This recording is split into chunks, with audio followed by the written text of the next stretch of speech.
Bismillahirrahmanirrahim. Assalamualaikum warahmatullahi wabarakatuh. Alhamdulillah. Alhamdulillahilladzi alafa baina qulubina fa asbahna bi ni'mati ikhwana. Ashhadu an la ilaha illallah wahdahu la syarika lah. وأشهد أن محمدا عبده ورسوله لا نبي بعده. اللهم صل وسلم وبارك على سيدنا محمد وعلى آله وصحبه أجمعين. أما بعد. قالوا سبحانك لا علم لنا إلا ما علمتنا إنك أنت العليم الحكيم. رب اشرح لي صدري ويسر لي أمري واحلل عقدة من لساني يفقهوا قولي. صدق الله العظيم. Rasa syukur mari sama-sama kita panjatkan kepada Allah Subhanahu wa taala atas segala nikmat yang Allah berikan kepada kita dan akan terus Allah berikan kepada kita sampai kelak Allah Subhanahu wa taala mengumpulkan kita semua di surganya. Terkhusus nikmat hari ini, nikmat iman, Islam, sehat walafiat, sehingga kita dapat melaksanakan dua kewajiban kita sebagai hamba Allah. Yang pertama, saum di bulan Ramadan. Yang kedua, menuntut ilmunya Allah Subhanahu wa taala. Mudah-mudahan apa-apa yang sudah kita kerjakan, amal ibadah yang sudah kita kerjakan diterima oleh Allah Subhanahu wa taala. Salawat dan salam tercurah limpahkan selalu kepada baginda besar Nabi Muhammad sallallahu alaihi wasallam, kepada keluarganya, sahabat pengikutnya sampai kepada kita yang telah mendapatkan selamat uzma di akhirat. Amin ya rabbal alamin.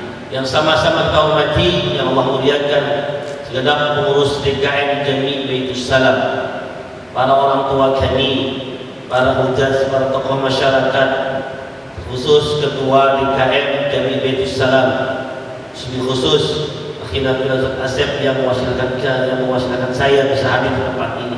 Yang mudah-mudahan kita semua senantiasa dalam keadaan sehat walafiat, dalam lindungan rahmat berkah mahfirah Allah Subhanahu wa taala. Allah mudahkan semua urusan kita dunia sampai akhirat kelak. Amin ya rabbal alamin. Pada kesempatan pagi menjelang siang, alhamdulillah al-fakir diminta untuk sama-sama duduk bareng dengan jamaah. Kita sama-sama membahas tentang tema judulnya mengembalikan peran ayah dalam keluarga. Kalau bicara ayah, saya lihat yang hadir sudah jadi ayah semua ya. Jadi ayah semua. Yang masih bujang ada.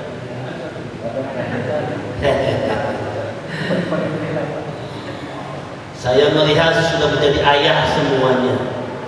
Ayah yang insya Allah menjadi ayah yang soleh, jadi suami yang baik untuk para istrinya, yang insya Allah menjadi ayah teladan dalam keluarganya.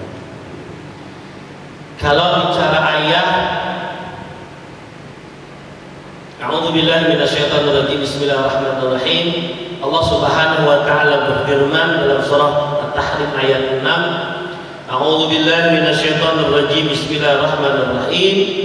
Ya ayyuhalladzina amanu qu anfusakum wa ahlikum nara ila akhir ayat. Beberapa kali saya diskusi dengan teman-teman, ini siapa yang diutus sebenarnya ini? Untuk siapa ayat ini? Dengan kalimat, wahai orang-orang yang beriman, peliharalah dirimu dan keluargamu dari api neraka. Kalau bicara jagalah dirimu dan keluargamu, titik berarti kepada seorang ayah ya. Karena ayah pemimpin terkecil dalam keluarga, pemimpin terkecil dalam lingkungan ya. Kalau di keluarga ada ayah, naik ke level lingkungan RT, RW, terus sampai ke presiden. Jamaah yang Allah muliakan, kalau bicara mengembalikan peran ayah dalam rumah tangga. Kalau kita mau flashback ke belakang, sebelum menjadi seorang ayah, tentunya dulu sebelum menikah ingin mencari sosok ibu yang solehah. Setuju nggak? Iya. Seharusnya di awal dulu kan proses mencari pendamping yang benar-benar sesuai dengan syariat yang Allah ajarkan, yang Rasulullah bawa. Karena mohon maaf sekali lagi, proses ini kadang-kadang dilewati begitu saja. Padahal ketika seorang laki-laki meminang seorang perempuan dan menjadi seorang istri, maka tatkala ijab qabul sudah terjadi, maka tanggung jawab penuh seorang laki-laki terhadap seorang perempuan, yaitu istrinya. Dosa seorang istri ditanggung oleh suaminya, tetapi istri tidak menanggung dosa suaminya. Berat nggak Pak? Halo? Masih hidup? Ya, kan begitu. Jadi mohon maaf, masih banyak di antara kita yang nikah sekedar nikah saja. Modalnya apa? Cinta. Yang penting cinta. Jadilah pernikahan. Gimana urusan agamanya? Dikira-kira bagaimana kepada istrinya? Ini bisa jadi nomor 2, nomor 3, nomor 4, nomor 10. Yang penting sudah ketemu jodohnya, cinta, menikah. Padahal setiap orang yang menikah pasti ada doa di situ. Yang hadir pasti mendoakan tuh. Apa doanya? Semoga menjadi keluarga yang sakinah, mawaddah, warahmah. Apa doanya? Semoga cepat punya keturunan yang soleh dan solehah.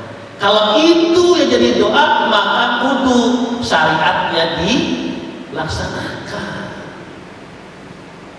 Bapak, Ibu jamaah yang Allah muliakan, ayah itu menjadi pemimpin dalam rumah tangga.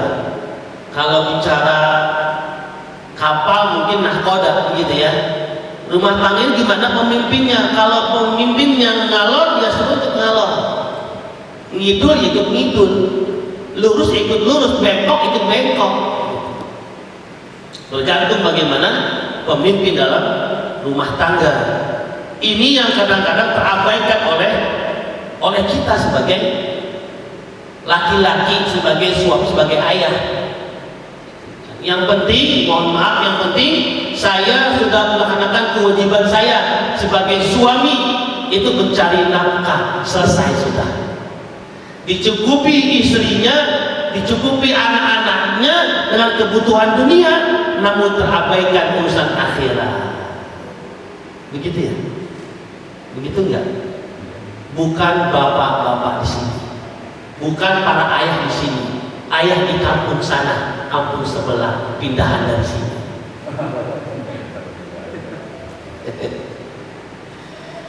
Ya. Jadi ketika bicara ayah, mengembalikan peran fungsi ayah, Masya Allah, ini perlu penting perhatian buat kita, saya juga pribadi khususnya.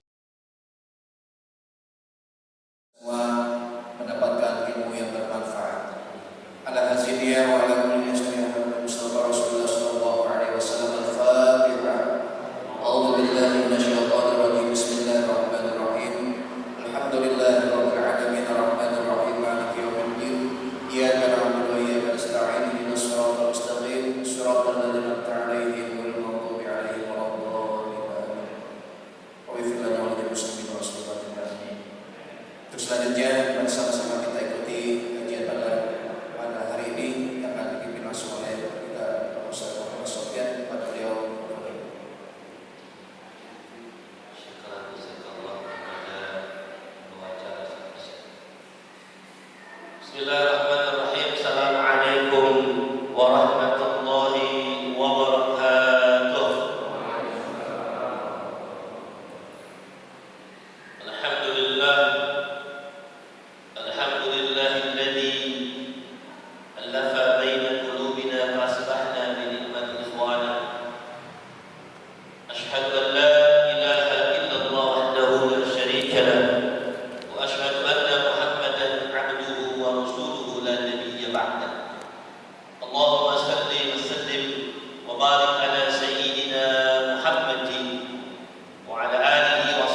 Yang pertama, saum di bulan Ramadan. Yang kedua, menuntut ilmunya Allah Subhanahu wa taala. Mudah-mudahan apa-apa yang sudah kita kerjakan, amal ibadah yang sudah kita kerjakan diterima oleh Allah Subhanahu wa taala. Salawat dan salam tercurahkan selalu kepada baginda besar Nabi Muhammad sallallahu alaihi wasallam, kepada keluarganya, sahabat pengikutnya sampai kepada kita yang telah mendapatkan selamat husna di akhirat. Amin ya rabbal alamin. Yang sama-sama kita hormati, yang Allah muliakan, segenap pengurus DKM Jami' Baitus Salam, para orang tua kami, para hujaz, para tokoh masyarakat, khusus ketua DKM Jami' Baitus Salam, khusus Akhirnya Bilasan Asep yang mewakilkan saya di saat di tempat ini. Yang mudah-mudahan kita semua senantiasa dalam sehat walafiat, dalam lindungan rahmat berkah mahfirah Allah Subhanahu wa taala. Allah mudahkan semua urusan kita dunia sampai akhirat. Amin ya rabbal alamin. Pada kesempatan pagi menjelang siang, alhamdulillah Al-Fakir diminta untuk sama-sama duduk bareng dengan jamaah, kita sama-sama membahas tentang tema judulnya mengembalikan peran ayah dalam keluarga. Kalau bicara ayah, saya lihat yang hadir sudah jadi ayah semua ya. Sudah jadi ayah semua. Yang masih bujang ada?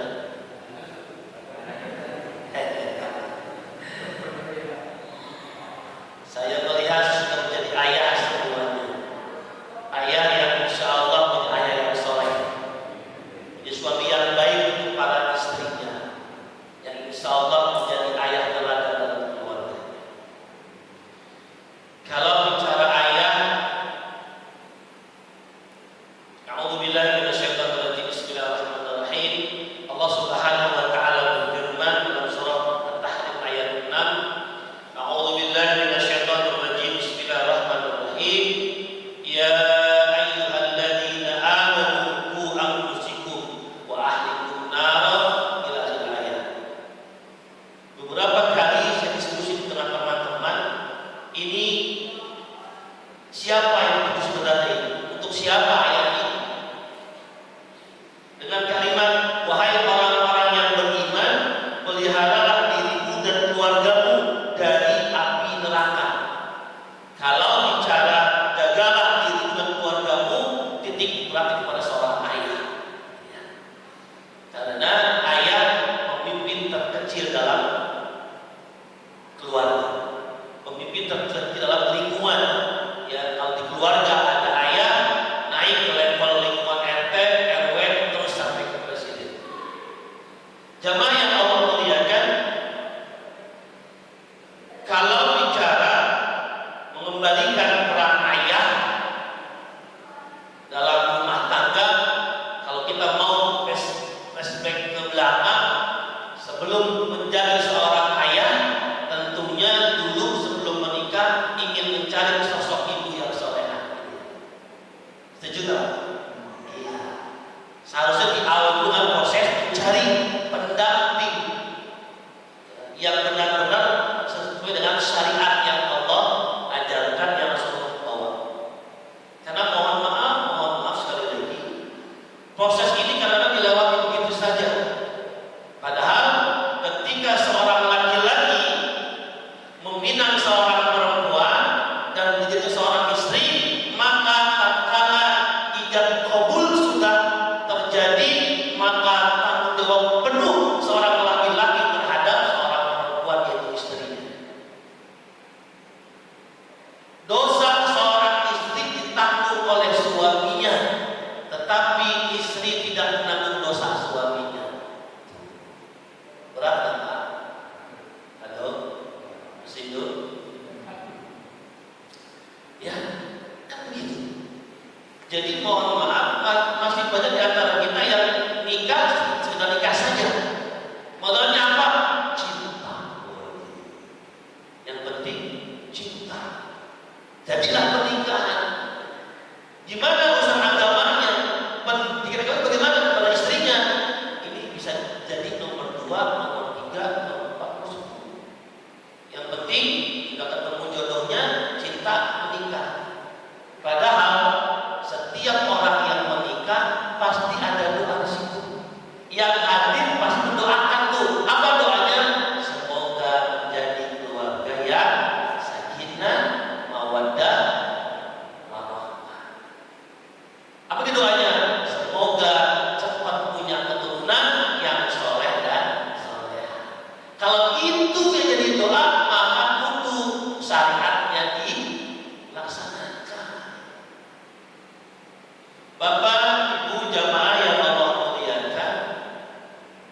selesai sudah.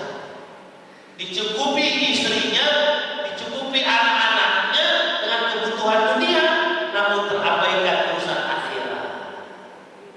Begitu ya? Begitu ya? Bukan bapak-bapak di sini, bukan para ayah di sini, ayah di kampung sana, kampung sebelah, pindahan dari sini.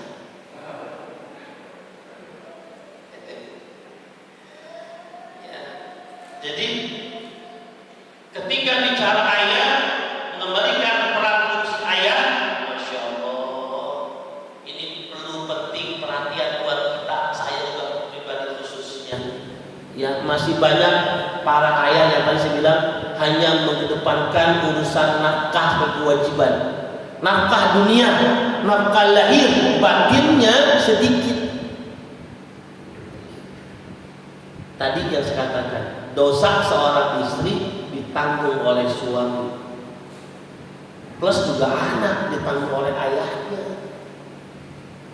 Tadi At-Tahrim ayat 6, hai orang-orang yang beriman, jagalah dirimu dan keluargamu dari siksa api neraka. Ini peran ayah. Ayah yang menjaga itu. Masih banyak di antara kita para ayah, saya ulang sekali lagi, yang hanya mementingkan urusan dunia, memberikan nafkah dunia tanpa mengesampingkan urusan akhirat. Mereka ayah berangkat gelap pulang gelap, nggak bisa lihat matahari pancoran emas. Munculnya nggak kelihatan, tenggelamnya nggak kelihatan. Sibuk, berangkat gelap, pulang gelap. Mau berangkat, anak masih tidur. Pulang kerja, anak sudah tidur lagi.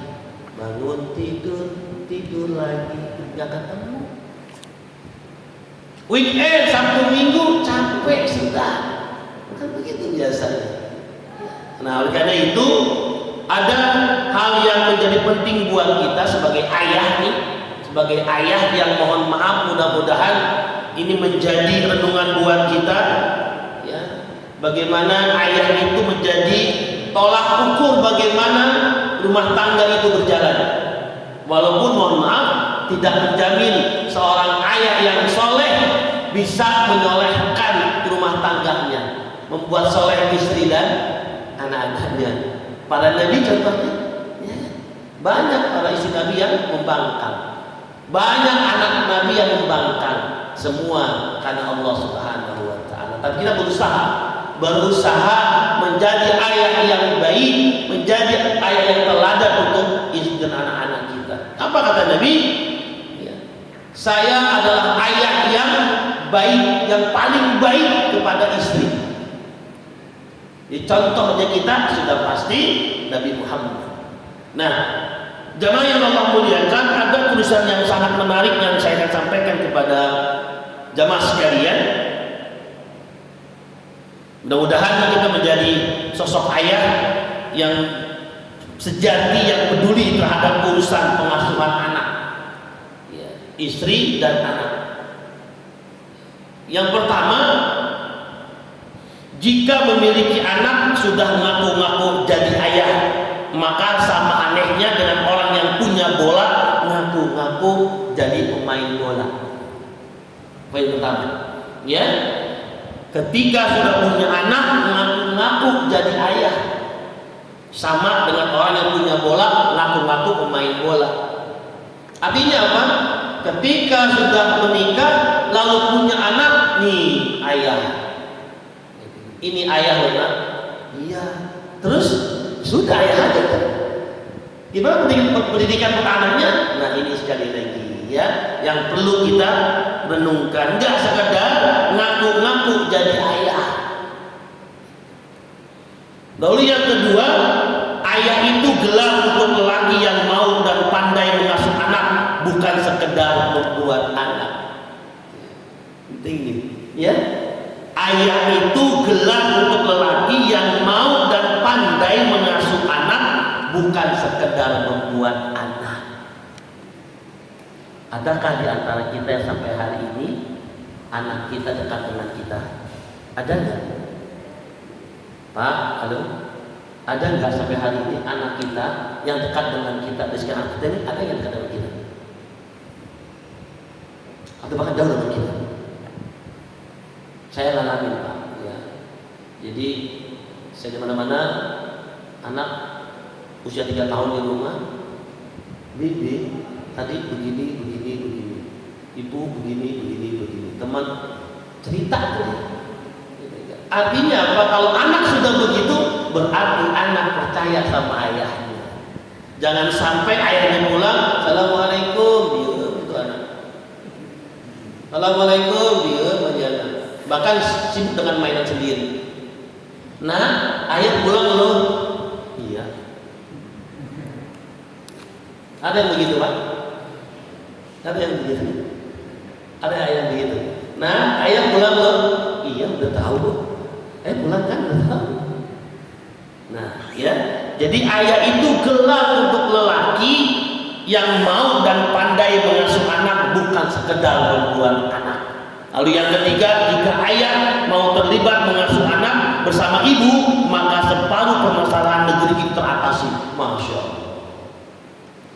Jika ayah mau terlibat mengasuh anak bersama ibu, maka separuh permasalahan negeri ini teratasi. Masya Allah. Jadi ayah itu kudu kerjasama sama istri di rumah urusan mengasuh anak. Ya kan? Bu, anak nangis tuh, kok diurusin lah gitu. Kadang-kadang, ya kan? Ada yang begitu Pak. Saya capek mau kerjaan itu anak nangis tuh. Ya Allah. Padahal yang namanya ngurusin anak bukan kewajiban istri saja. Ya kan? Istri udah capek kerja 24 jam. Bahkan ada yang masih kerja di luar. Di rumah ngurusin anak lagi. Gitu ya. Bapaknya diminta tolong nggak mau, Pak, tolong itu anaknya mau buang air kecil atau buang besar mungkinnya, itu si ibu, itu kan kewajiban istri dong. Ya, Masya Allah. Ini bos kali Pak ya. Jika ayah mau terlibat mengasuh anak bersama ibu, maka separuh permasalahan negeri teratasi. Kenapa? Dari rahim seorang ibu terlahirlah para petinggi-petinggi negeri, ya kan? Dari seorang ibu rahimnya itu terlahirlah para pemuka-pemuka negeri, para orang-orang hebat. Peran ibu itu dari rahimnya pasti ada sumbangsi ayah. Yang keempat, ayah yang tugasnya cuma ngasih uang, menyamakan dirinya dengan mesin ATM, didatangi saat anak butuh saja. Tuh. Ada yang begitu Pak? Nangis ini, nih jajan, selesai. Nangis nih jajan, selesai. Ada yang begitu Pak? Ada yang begitu? Mana orangnya? Jadi mentang-mentang dengan mohon maaf ya, mentang-mentang ada uang, selesai. Ya, jadi ayah seolah-olah jadi mesin ATM. Jadi wajar kalau banyak anak yang memanfaatkan itu. Gampang, dia sama ayah satu pasti dibeli. Ibu ngasih, ayah pasti ngasih, gitu ya. Itu pasti ayah ngasih. Tinggal pencet tombolnya doang tuh, ayah ngasih. Keempat, yang kelima, ini sekali lagi dibuat ayah nih, tolong nanti dicermati saya kan. Yang kelima, akibat hilangnya fungsi tarbiyah dari ayah, maka banyak ayah yang tidak tahu kapan anak lakinya pertama kali mimpi basah tuh. Pak, saya tanya dia di sini, saya di sini yang hadir di sini, ya. Siapa yang sudah punya anak dewasa, yang sudah akhir balik anak-anak? Baik, sudah ada.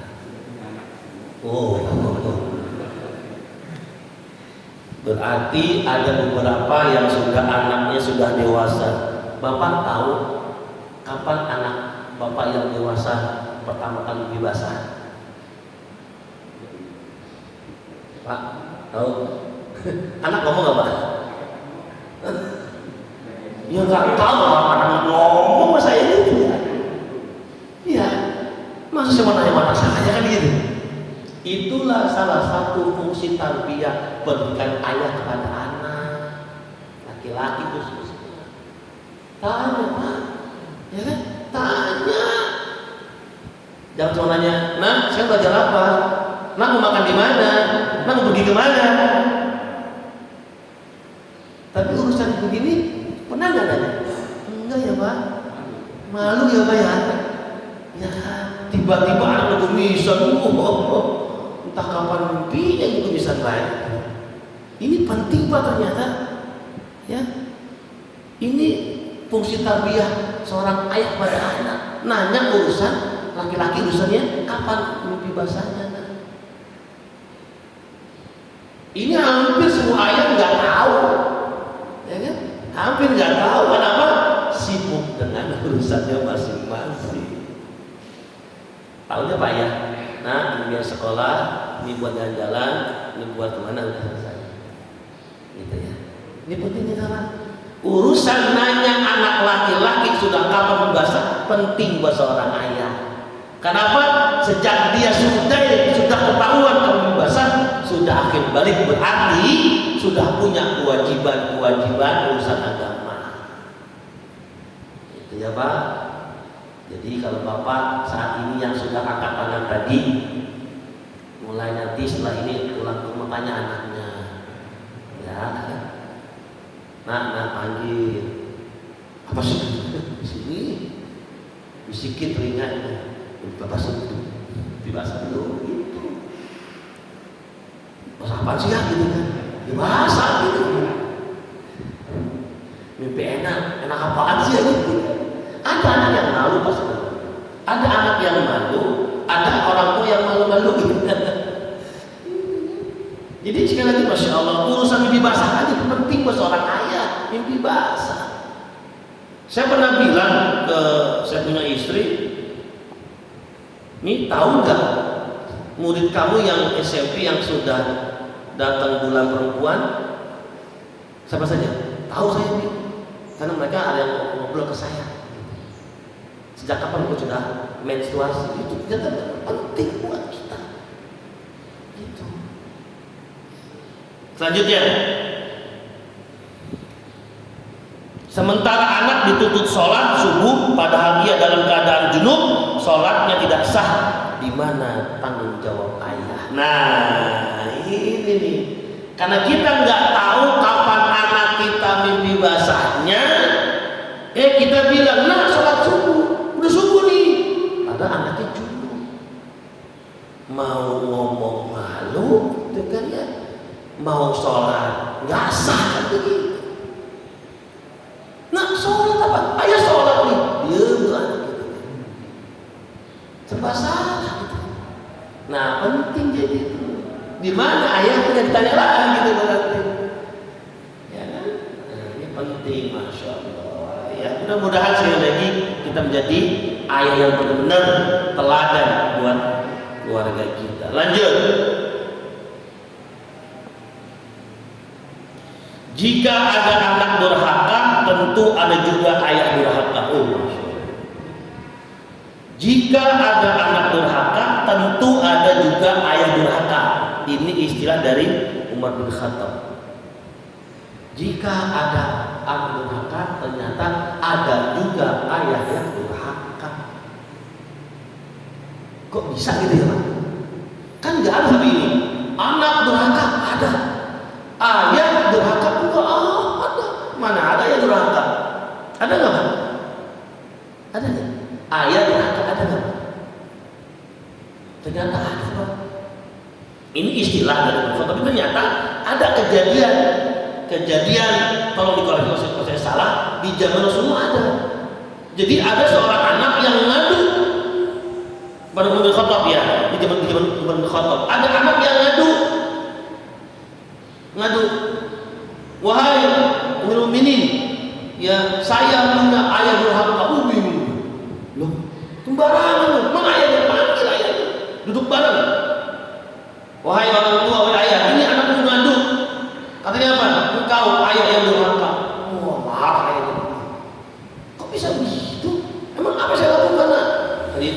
bla bla bla bla. Saya diberi nama yang tidak Islami. Ternyata anak juga pengaruh atas nama. Ya. Kok bisa durhaka? Iya, yang pertama mungkin saya diberi namanya yang nggak jelas, yang kedua memang saya nggak dinafkahi. Nama anak itu jalan, setahu saya itu kisahnya. Udah lihat, dia pantas anaknya lihat. Ternyata ini bagian daripada ayah yang durhaka. Karena apa? Sekali lagi, seorang ayah itu memberi pendidikan dari mulai bayi dalam kandungan sampai diberi nama, kan nama doa. Jadi nama itu doa. Makanya mohon maaf kalau masih ada di antara kita yang nggak salah sih, nggak salah ngasih nama dengan mungkin asal daerah kita nggak salah. Namun diperhatikan, ya ada unsur doa nggak di situ. Gitu. Bapak jamaah yang Allah muliakan,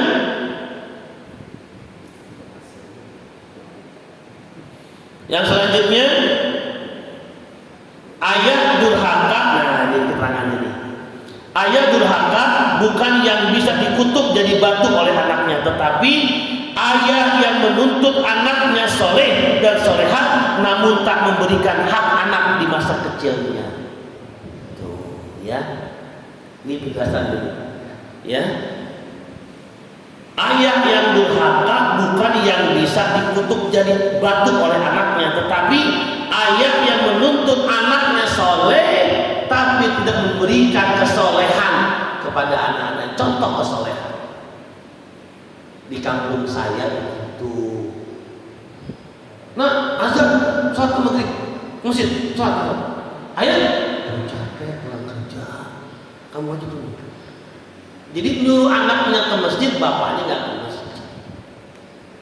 Nah, ngaji, ayah hatam sudah.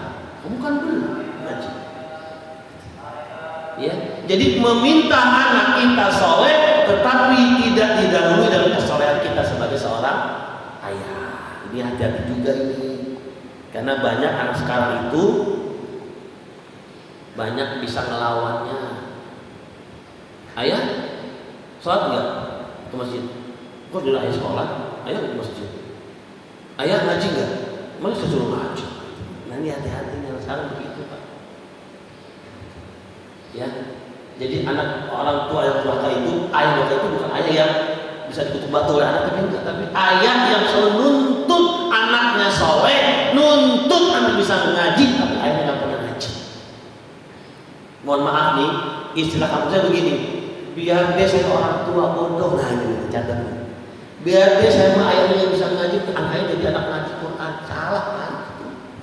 Ya. Mungkin kita benar ya. Jangan begitu, Pak. Ya, kita seharusnya lebih maju ketimbang anak kita, harusnya begitu. Mohon maaf, kejadian anaknya TPA, ngaji, alim bata, pulang ke rumah, undangnya sama bapaknya. Pak, ini ada PS sudah baca halaman sekian. Pak, ini apa? Oh, Pak, ini tahu. Artinya apa? Ya anak bilang begini, ya apa sih? Saya suruh ngaji. Pulang rumah PN, bapak nggak tahu saya siapa dong. Nah, ini penting buat kita, bapak jamaah yang Allah muliakan. Lalu ayah ingin didoakan masuk surga oleh anaknya, tapi tak pernah berdoa untuk anaknya. Ayah minta didoain masuk surga, tapi ayahnya nggak pernah doa untuk anaknya. Jujur Pak, sampai hari ini pernahkah Bapak di sela-sela lagi santai, lagi sendiri, lagi sholat, pernah nggak Bapak? Ya Allah, anakku si fulan, namanya ini, tolong ya Allah. Pernah nggak? Pak, angkat tangan yang pernah begitu. Halo? Pak, angkat tangan Pak. Siapa yang lagi sendirian angkat tangan? Bapak, sebut nama anak Bapak, doanya itu. Ada yang begitu Pak? Belum lama? Belum? Bukan nggak ada, belum ya Pak ya? Belum. Di ajaran Pak ternyata saya dapat ilmunya begitu Pak. Kalau anak ingin nurut sama kita, ini tips ya Pak. Tips. Kalau anak ingin nurut sama kita, ternyata biasakanlah kita doa di depan anak kita. Doa untuk anak itu gimana anak itu? Lagi main nih, duduk. Angkat tangan ayahnya. Ya Allah, kan namanya siapa? Abdullah. Ya Allah, Abdullah semoga jadi anak yang soleh, pintar, cerdas. Itu tips Pak, ternyata agar anak dekat dengan kita. Jadi membiasakan doa untuk anak di depan anak. Kenapa? Anak akan merasa diperhatiin. Yang kedua, untuk anak laki-laki biasakan tepuk-tepuk punggungnya. Kenapa? Anak merasa dihargai keberadaan. Tipsnya begitu ternyata. Kenapa Pak? Bapak bangga sama anaknya, tepuk punggungnya. Sering ya Pak? Sering banget ya. Seringnya apa? Nakal sih. Oh gitu ya Pak. Enggak bangga ya Pak. Masya Allah. Tipsnya begitu Pak. Kalau ingin anak kita nurut sama kita, ternyata biasakan berdoa di depan anak kita. Yang kedua, ya tadi anak laki biasakan kita tepuk pundaknya, tanda kita bangga dengan dia. Dan dia masih gitu, saya ada di antara orang tua. Lanjut. Ayah ingin dimuliakan oleh anaknya tapi tak mau memuliakan anaknya.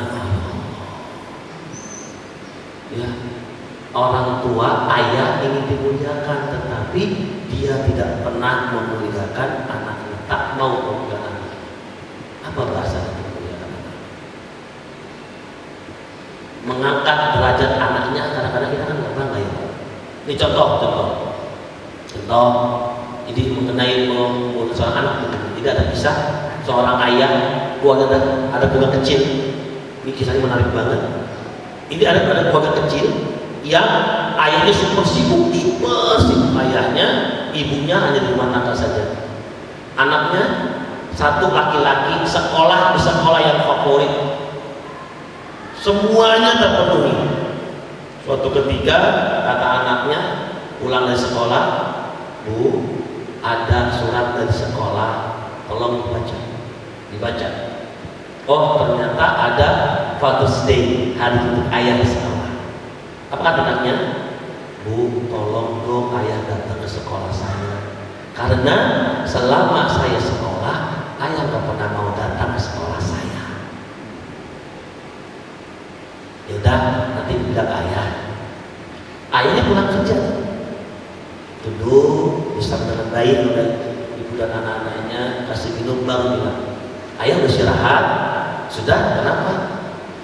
Ini anak kita pulang sekolah tadi, ini ada surat dari sekolah, tolong ayah dibaca.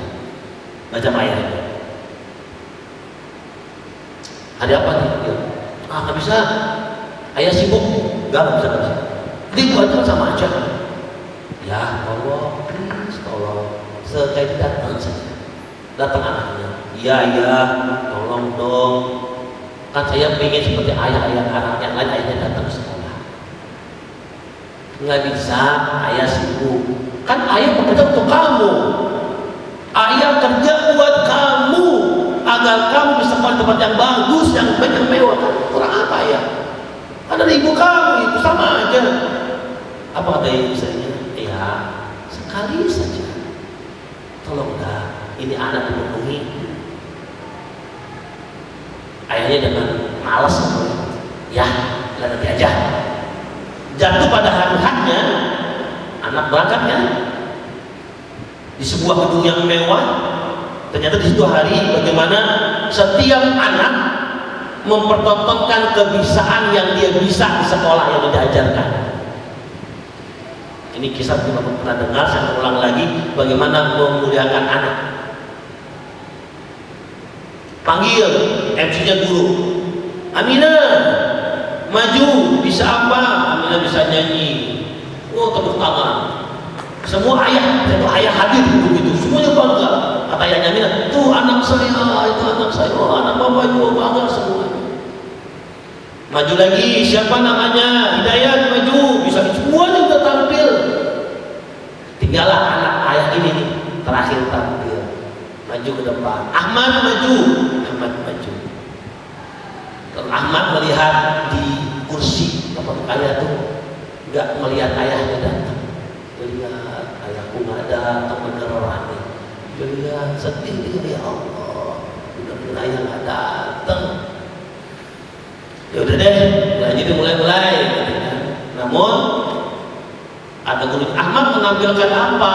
Teman kamu nyanyi sudah, apa juga semua sudah, nyanyi nari. Ahmad mau membaca Quran, boleh Bu? Oh boleh. Masya Allah. Tapi Ahmad izin dulu untuk manggil guru Quran Ahmad yang sekolah ini. Oh panggil. Siapa? Ustaz Musa naik ke Bandung. Naik Ustaz Musa. Ternyata di sekolah itu sekolah mewah. Jadi tapi ada ekskul pelajaran Quran. Menghafal Quran. Ustaz Musa, Ahmad membaca Quran. Tolong perhatiin. Kalau salah dibenerin. Siapa? Jamaah para ayah naik kepalanya melihat anak siapa ini? Ayahnya tuh yang di atas masuk ayat Quran. Apa? Kata Ahmad. Nanya gurunya ini, iya Ustaz, kenapa kok itu yang ditampilin nggak kayak lainnya, nari, baca puisi, enggak. Ahmad mau yang ini aja Pak Ustaz. Kenapa? Karena kan Ustaz pernah bilang kalau ada seorang anak yang bisa baca Quran dan menghafal Quran, nanti di akhirat akan diberikan mahkota, yang mahkota itu terangnya melebihi sinar matahari. Dan ini Ahmad mempersembahkan untuk ayah Ahmad yang di atas. Ayahnya yang begini, bukan Pak? Itu ayah Ahmad ada di atas.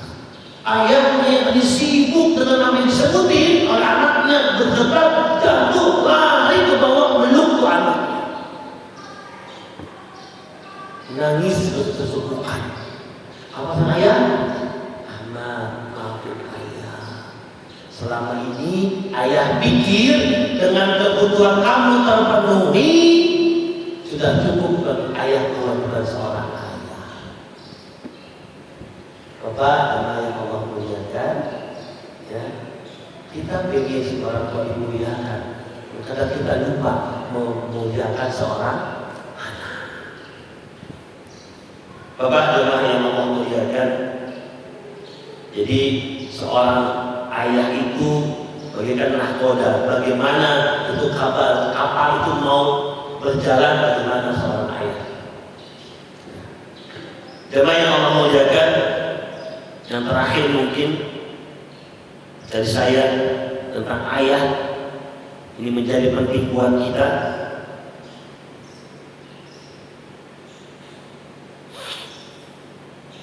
Ya Allah. Jadi setelah kita bisa memudahkan anak kita, selanjutnya adalah negeri ini hampir kehilangan ayah. Semua pengajar anak di usia dini diisi oleh kaum ibu. Pantaslah negeri ini dicap fatherless country. Jadi negeri ini hampir kehilangan ayah. Semua pengajar anak di usia dini diisi oleh kaum ibu. Jadi artinya ya kita boleh seorang laki-laki ayah menjadi pendidik anak di usia dini. Saya alhamdulillah. Alhamdulillah sebelum Covid masih mengajar di Sekolah Alam Indonesia di Cipedak. Saya mengajar ekskul tahfiz yang saya ajarin anak PAUD, ya 3-4 tahun sampai 5 tahun. Kalau ada itikat yang kelas SD kelas 4, Masya Allah Pak, ya betul memang seorang ibu itu pasti berat mendidik anak. Saya alami Pak. Saya ngajar ekskul itu dari 10 orang, anak usia 3-5 tahun, 10 orang duduk yang 3 dan 7 lari. 1-2 duduk yang 3 lari. Begitu Pak. Masya Allah ya. Jadi tapi saya bangga bisa begitu Pak. Akhirnya apa? Saya berkreasi. Jadi seorang ayah dituntut untuk untuk banyak berkreasi. Ini beliau guru, banyak untuk berkreasi agar anak-anak didik kita fokus dengan kita. Makanya saya diajar banyak cerita gitu. Ya, kalau saya ngajar ekskul sejam itu, ya kalau Al-Lahab sekian ayat selesai tidak selesai Pak. Kenapa banyak ngobrol nanti tanya?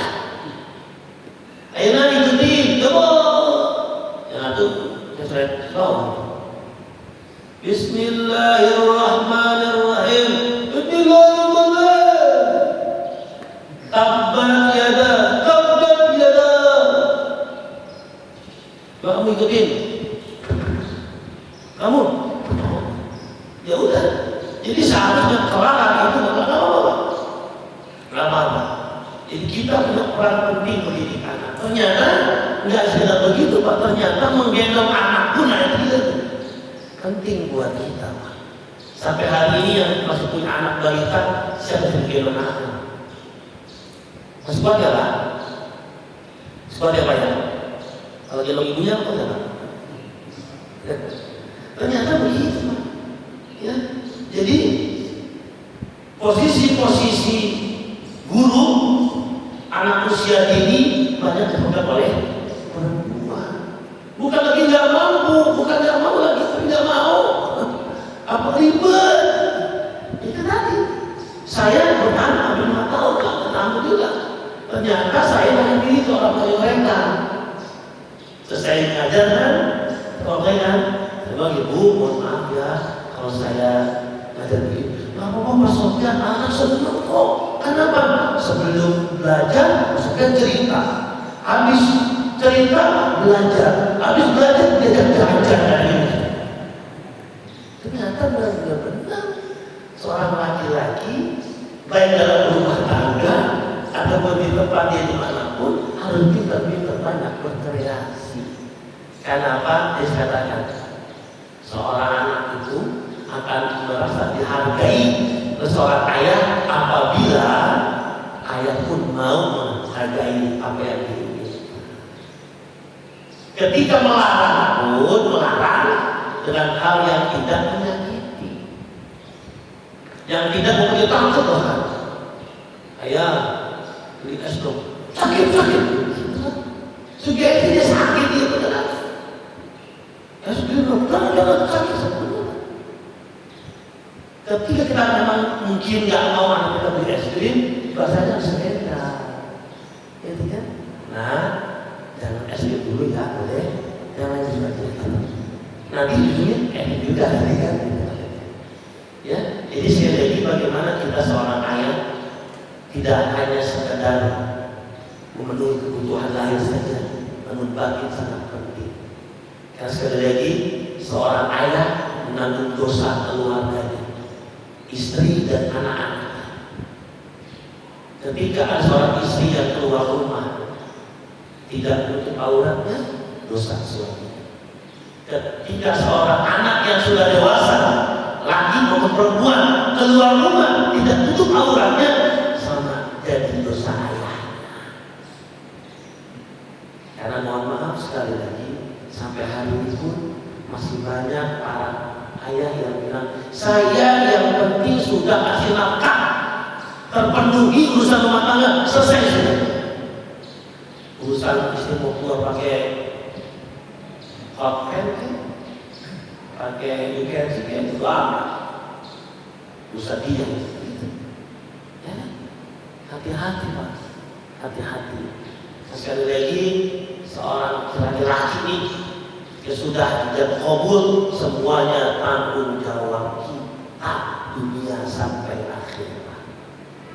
Jamaah yang Allah muliakan, artinya mudah-mudahan ya kita menjadi ayah yang tidak hanya sekedar mencari nafkah dunia lahir untuk keluarga kita yang masih kita gelap, ya, tapi urusan akhirat kalau masukkan kan itu sama-sama menjadi ayah yang tentunya ayah yang baik untuk anak-anak kita, ayah yang baik untuk istri kita, ya, tidak hanya memikirkan urusan dunia saja, kebutuhan lain saja, tapi batinnya sangat pun dibutuhkan.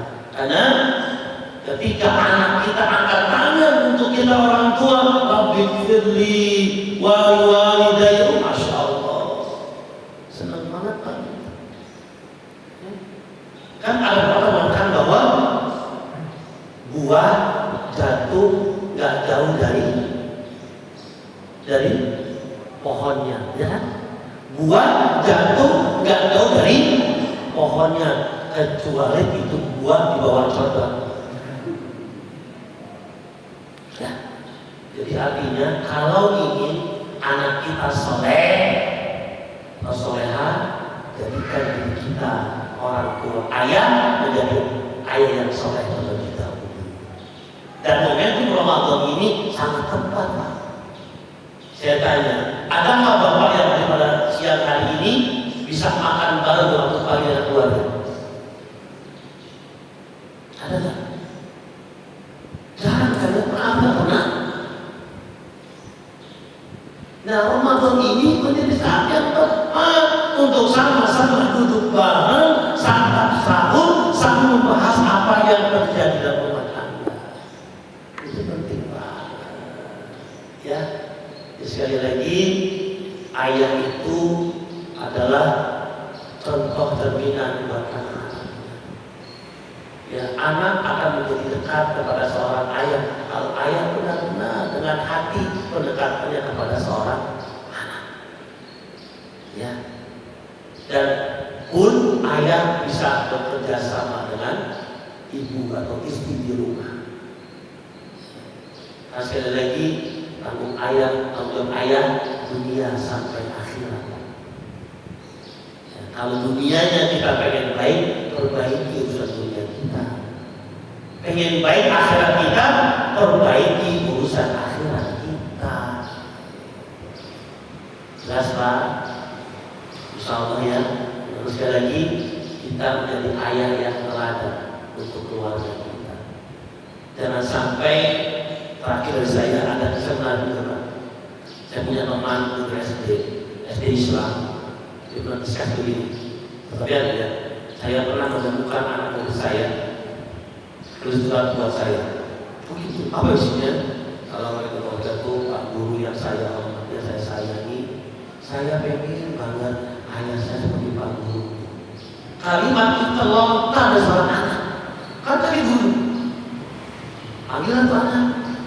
Nah ini iya saya pengen ayah saya seperti Pak guru. Maksudnya gimana? Pak guru perhatian sama saya kalau datang ke sekolah ditanya apa kabar hari ini, tadi sarapan apa enggak di rumah, terus habis begitu ditanya. Kalau emang kamu nggak pernah nanya begitu. Akhirnya dipanggil orang tuanya, duduk bareng, ayah, ibu, anaknya. Apa sang guru? Maaf ayah ibu, ini ibadahnya saudara anaknya. Itu saya. Ibadah saya begitu. Itu nangis tak berair mata orang tuanya. Ya Allah, ternyata figur yang diinginkan oleh anak saya adalah bapak, bukan saya orang tuanya yang melahirkannya, ibunya yang menafkah saya, yang bukan. Ya Allah, apa yang salah? Ya, jadi mohon maaf kalau ada anak yang menjadi figur di luar, bukan figur di dalam dari orang tuanya. Kenapa? Salah orang tuanya. Kita harus menjaga mereka. Dan yang terakhir lagi, kalau marah sama anak, jangan sampai keluar kata yang tidak baik. Karena ketika kita marah, mengeluarkan kata tidak baik, jadi begitu doanya. Usahakan setiap kita marah, keluar kata-kata yang baik. Ini pelajaran dari saya. Nanti bisa saya tunjukkan dulu. Kalau lagi marah, keluarkan kata-kata yang jadi doa untuk anak itu. Kenapa? Ini terjadi kepada salah satu imam besar di Mekah. Mungkin saya sudah pernah kisah ini yang beliau pernah ke Indonesia. Sholat Jumat di Istiqlal, dia cerita kisah dulu dia kecil. Namanya Syekh Abdul Sudais. Dia cerita dulu di Indonesia. Dulu saya ini Bandung, kecilnya Bandung, nakal. Setiap anak tetangga yang menangis pasti doakan. Yang jatuh ke pasti doakan. nangis itu kan Abdurrahman aja pokoknya. Dipanggil lah satu ketika Abdurrahman bersama ibunya. Ya Mi, sini. Apa sih? Tuh, ibunya ngatur tuh anaknya yang Abdurrahman berdarah. Sama kamu? Iya. Kenapa? Anak berdarah, ayo kenapa? Itu nangis, biarin. Pulang lagi, datang lagi ke Abdurrahman, kenapa lagi ini wajah nih? Tapi kamu rusak permainannya. Iya, kenapa? Udah pegel nih saking bunyi Abdurrahman dan begini. Abdurrahman, ibu sudah gak tahu lagi deh. Terus kamu nih, ibu doain kamu jadi imam besar di doaku. Marahnya seorang ibu doa. Kejadian ya? Kejadian. Jadi akhirnya bapak nanti kalau anaknya nakal, nggak ketulungan misalkan doain itu kan. Bapak doain jadi presiden lagi. Ya memang bisa taksi lah gitu kan. Sama kayak ibu juga. Ibu doain jadi gubernur yang baik-baik semua kita orang kaya doain. Karena benar-benar Pak. Karena apa yang kita ucapkan kan karena dari hati itu. Tonton. Jadi jangan salahkan anak. Kalau anak masih nakal sampai hari ini, karena apa? Ucapan dari bapak ibunya. Ya Pak. Mudah-mudahan sekali lagi kita terus berdoa kepada Allah Subhanahu Wa Taala. Ini saat mustajabah, di mana orang yang sedang puasa Allah dengar doanya. Namun kepada Allah Subhanahu Wa Taala, semoga kita jadi orang ayah yang baik untuk istri anak kita dan kita punya anak-anak yang soleh soleha serta berdoa kita Rabbi hablana minas sholihin. Baik yang baik Allah menjadikan mungkin itu yang dapat apa disampaikan. Mungkin ada banyak tuh, ada banyak hal yang sampaikan. Nanti bisa share langsung ke jamaah saja, bisa baca ada hitungan buat kita apa sih itu ayat sebenarnya, gimana saya tidak berdoa anak kita bisa dibaca insyaallah. Baik, lebih kurang mohon maaf bila ada yang salah dari saya pribadi dan dari Allah Subhanahu Wa Taala. Subhanakallahumma wa bihamdika asyhadu an la ilaha illa anta astaghfiruka wa atubu ilaik. Assalamualaikum warahmatullahi wabarakatuh.